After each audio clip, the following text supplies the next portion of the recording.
Hello, Taurus. It's Maggie the Irish Gypsy here with your October 2025 mid-month general reading. We're looking at the second half of October for you.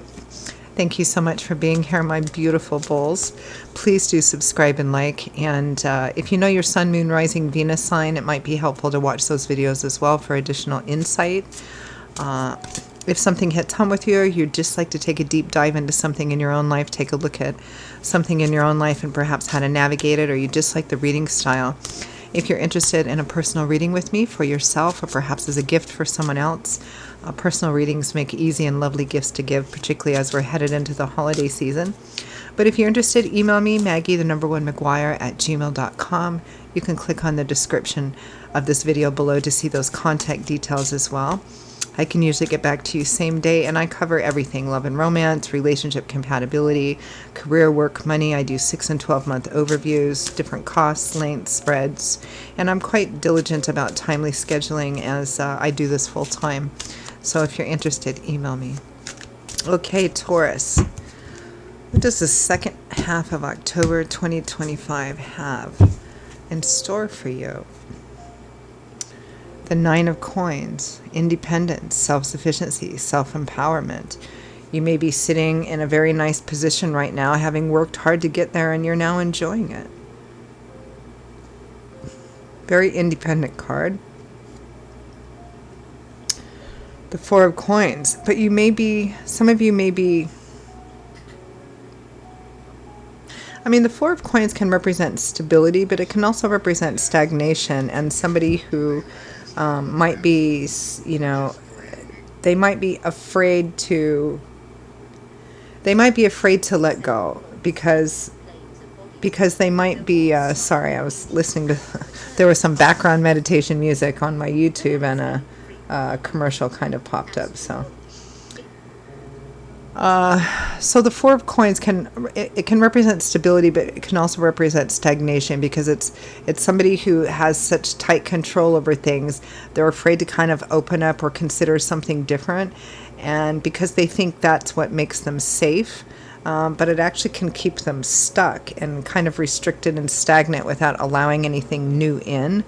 And perhaps for many of you, it's because, this is the most successful way you've found to operate, or you've had difficulty or challenges in the past, and you're like, I'm just going to worry about myself. I'm just going to do this. I'm not going to, open up too much with other people, in terms of relationships.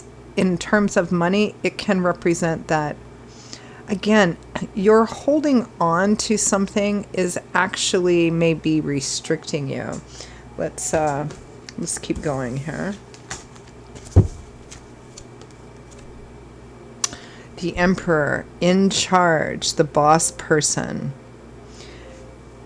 You may have now you may be dealing with somebody like this as well.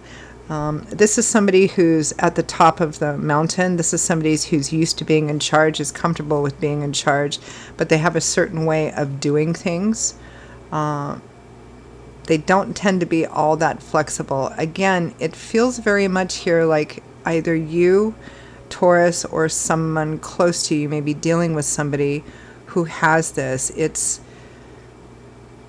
And again, free will, free agency, but it feels like somebody who has a certain way that everything is supposed to go, and they're not willing to be flexible or adaptable to exploring any new ways of doing things, because that's what makes them feel safe. That's what makes them feel like they have control over things, right? Fair enough. But here it feels like it's to a point in this circumstance. It could be in a job, in a money situation, or in a relationship, or a combination of all of those. It's restrictive.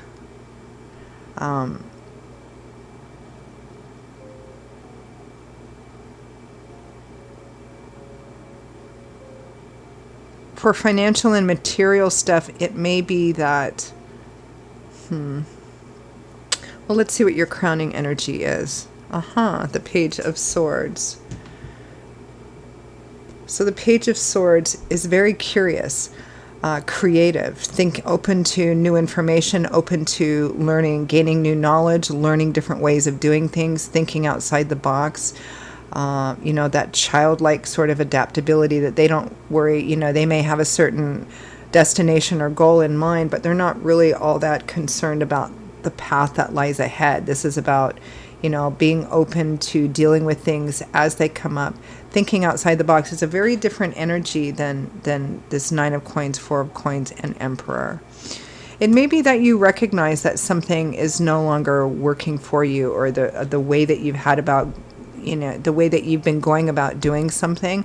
Maybe it's worked for you up to this point, but now you're starting to look at different ways of operating, different ways of doing things. And again, this could be just in financial material stuff. Maybe you're looking for ways to expand on what you have because perhaps you're feeling very limited or constricted and controlled in what you have.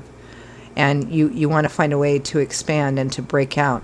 And that's kind of what I'm getting, whether this is relationship, it could be in career or work. It feels like what you have or what you're getting or who you're operating with or who you're operating under, it's gotten too constrictive and you want to kind of break out of it. So let's take a deeper look. Page of Swords.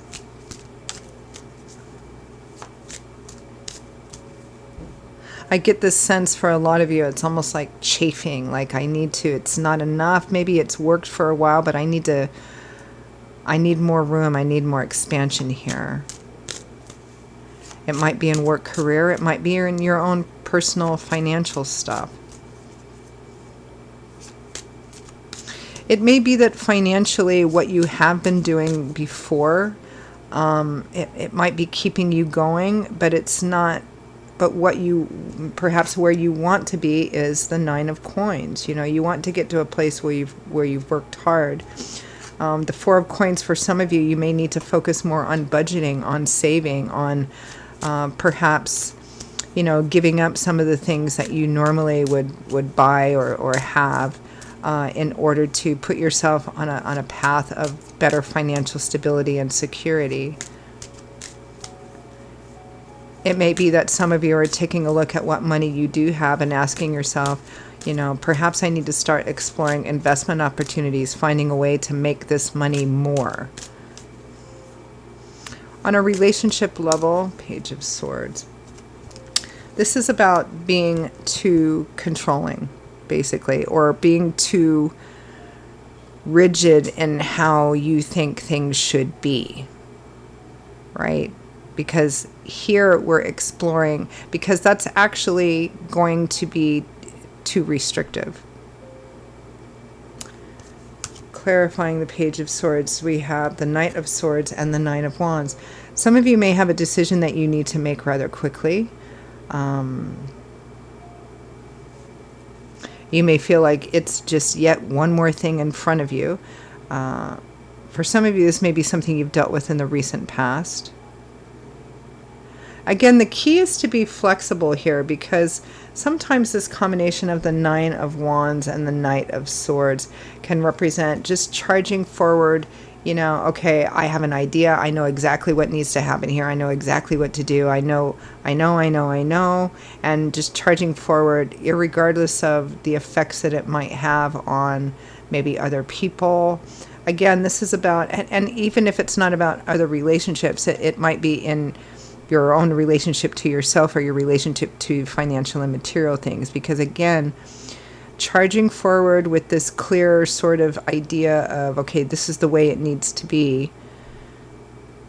Again, that can work in some situations, but here it feels like it limits you in some way, and you're being asked to think outside the box. And in order to do that, you have to admit that, I don't know everything, and so I need to be like this Page of Swords, like a page, and kind of open to, okay, maybe there's a better way of doing this. Maybe there's a better way of doing this. I can learn how to adapt, to adjust, and that requires flexibility, which is difficult for this Emperor, and sometimes difficult for that Nine of Coins as well, because both of these cards represent, in terms of personalities, people who are used to doing things their own way without relying too much on external validation or support from anybody else.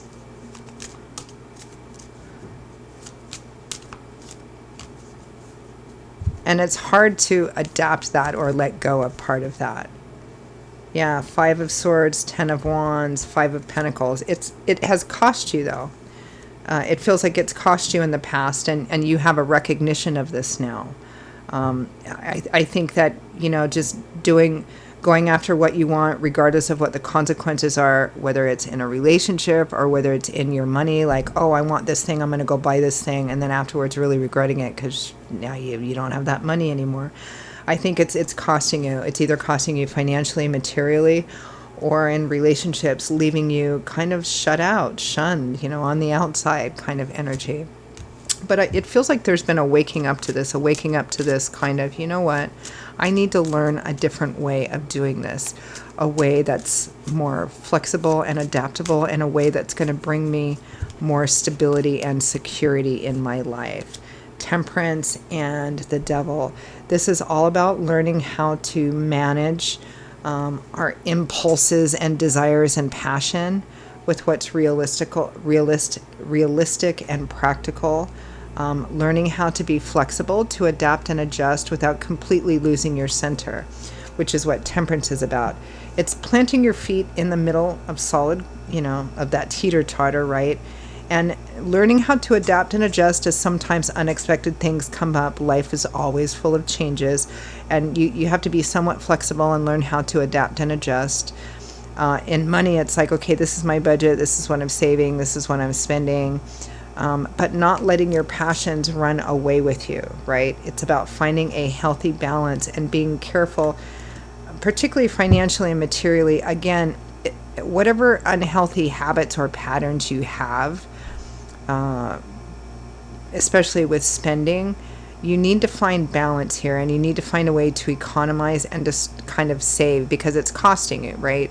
Whatever it is that you're working hard to obtain, it's kind of like, I'm working hard, I'm getting paid, I'm doing this stuff. But if you have unhealthy spending or budgeting, or not a good savings plan, then it can, all this time can pass and it can feel like you're working for nothing, right? Because you don't ever really have much to show for it. So this is about trying to find a balance between, okay, I'll allow myself this little thing, or I'll allow myself this little thing, but I'm still going to adhere. I'm not going to allow whatever that Devil card energy is, tempting, but not healthy, right?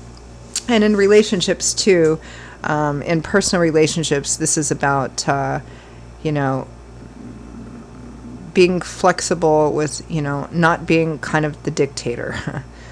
And being flexible and willing to hear other people's opinions, and being adaptable and adjustable to including those in your decisions and your actions moving forward.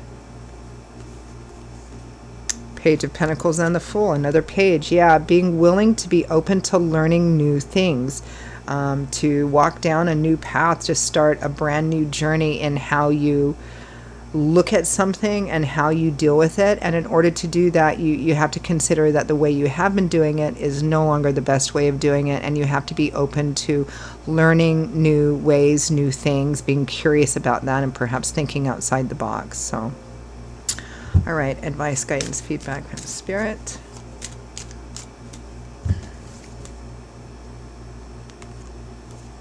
Three of Swords, Three of Pentacles. There may have been some difficulty, pain, challenge in the past, but this is now, but you have the ability to overcome that by beginning to lay a new foundation for future growth and expansion. You can see that the person here has planted 3 wands already, right? And this represents laying the foundation, learning new habits, setting the stage, developing new habits, breaking old habits and patterns that don't work for you or proven, kind of harmful or unhealthy. And so by developing new habits, new patterns, new perspectives, and doing that through learning, you're laying a foundation for a better future. You can see that these 3 wands he's already planted are already beginning to, to sprout new leaves and new growths. So he's feeling pretty good about what he or she is seeing right now, and looking towards the future, because he knows it's going to take some work and some patience, but he's feeling very hopeful and optimistic about the future because he can already see some of those efforts paying off, right? So that's your opportunity here, Taurus, through hard work, through being responsible, dedicated, diligent, perhaps making some present temporary sacrifices for greater long-term gain, right? This is kind of like, any any vision that you have or dream that you have, like completing your degree or going to college or buying a new car or building a business or buying a home, or it's going to have to take all of these steps, and those steps sometimes require sacrifices of time, sacrifices of money. Maybe I want to do this or I want to buy this, but it wouldn't fit in with my plan, so I've got to put that money away. Kind of making those a little bit of self-denial and sacrifice there. Why? Because it's going to be so much worth it on the other side, greater long-term gain. There's a saying, that there's, in situations like this, that there's two different kinds of pain. There's the pain of self-discipline or the pain of regret. So the time's going to pass anyway. What you have control over is what you have at the end of it through the decisions and choices you make. So I'm going to leave it there, Taurus. Those are your messages for the second half of October 2025. For those of you for whom it made sense, I hope it was helpful and useful. Again, if you'd like to take a deeper look into something in your own life, you like the reading style, if you are interested in a personal reading with me for yourself or perhaps as a gift for someone else, you can email me, Maggie1McGuire@gmail.com. Click on the description below to see that as well. I would love to hear from you. I will see you all in a little while. Be safe, be well. Many, many blessings to you as always. Come back and see me again very soon. Bye-bye.